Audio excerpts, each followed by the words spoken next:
શહેરની સાબરમતી નદીને સફાઈ કરવાનો ફરી એકવાર અભિયાન કોર્પોરેશન દ્વારા ઉપડાવવામાં આવ્યું, પરંતુ આ સફાઈ 1 કલાક બાદ અચાનક જ બંધ થઈ ગઈ. કારણ હતું કે નેતાઓ આવ્યા અને ગયા, સાથે સામાજિક અગ્રણીઓ અને હોદ્દેદારો પણ જતા રહ્યા અને ગંદકી ઠેરની ઠેર જ રહી. સાબરમતી નદીને સાફ કરવા માટે 2 જૂનથી 5 જૂન સુધીનું આયોજન કરવામાં આવ્યું છે. આ સફાઈ અભિયાન માટે વહેલી સવારે જ નેતાઓ, હોદ્દેદારો, કોર્પોરેટરો અને કોર્પોરેશનના અધિકારીઓ હાજર રહ્યા હતા.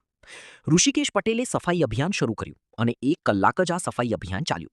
સાબરમતી નદીને સાફ કરવા માટે ગત વર્ષે પણ આવું અભિયાન ચાલ્યું, છતાં નદી સાફ થઈ ના હતી. નદીમાં લોકો સિવાય કોન્ટ્રાક્ટરો બાંધકામ બાદ ડેબ્રિજ નાખીને સાફ ના કરતા હોવાથી ગંદકી અને કાપ વધે છે.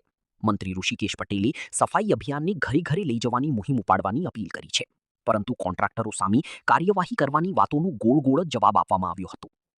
સાબરમતી નદી દેશની પ્રદૂષિત નદીઓમાં 3જા નંબર પર આવે છે અને સફાઈના નામે કરોડોનો ખર્ચ થાય, પરંતુ નદીમાં પ્રદૂષણ ફેલાવતા એકમો સામે કોઈ કાર્યવાહી થતી નથી. ઋષિકેશ પટેલ, રાજ્યમંત્રી, આવો સાંભળીએ શું કહે છે.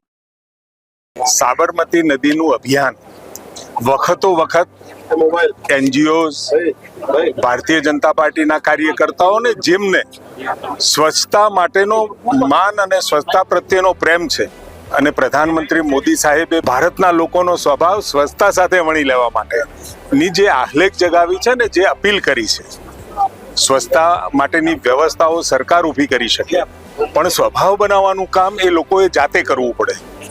સ્વચ્છતા અભિયાન દ્વારા એક અવેરનેસનો કાર્યક્રમ મહાનગરપાલિકા દ્વારા જે થઈ રહ્યો છે, આ મહિનામાં લગભગ દરેક જગ્યાએ ગામડાથી તે મહાનગરપાલિકાઓ સુધી આ સ્વચ્છતા અવેરનેસનો કાર્યક્રમ અને સ્વચ્છ ગામડું બને, સ્વચ્છ મોહલ્લા બને, સ્વચ્છ શહેરો બને, એનું અભિયાન જે હાથમાં ધર્યું છે, એના કારણે સ્વભાવ સ્વચ્છતાનો લોકોનો બને. અને જેમ સવારે ઉઠીને બ્રશ કરીએ, સવારે આપણે નાહીએ, એ જ રીતે પોતાના આજુબાજુનું પર્યાવરણ પણ સ્વચ્છ રહે અને સ્વચ્છતાની સાથે અનેક બાબતો જોડાયેલી છે, જેમ કે આરોગ્ય, ગામ સ્વચ્છ હોય, આજુબાજુનો વિસ્તાર સ્વચ્છ હોય, પાણી ભરાતું ના હોય, કચરો ના હોય, તો અનેક જે રોગો ગંદકીના કારણે થતા હોય એ ન થાય. આવા અનેક વિષયો સાથે સ્વચ્છતા એ લોકોના સ્વભાવ બનાવવાનું આંદોલન ચાલુ થયું છે. કમનસીબી એ છે કે લોકોને અપીલ કરી નથી આજ સુધી.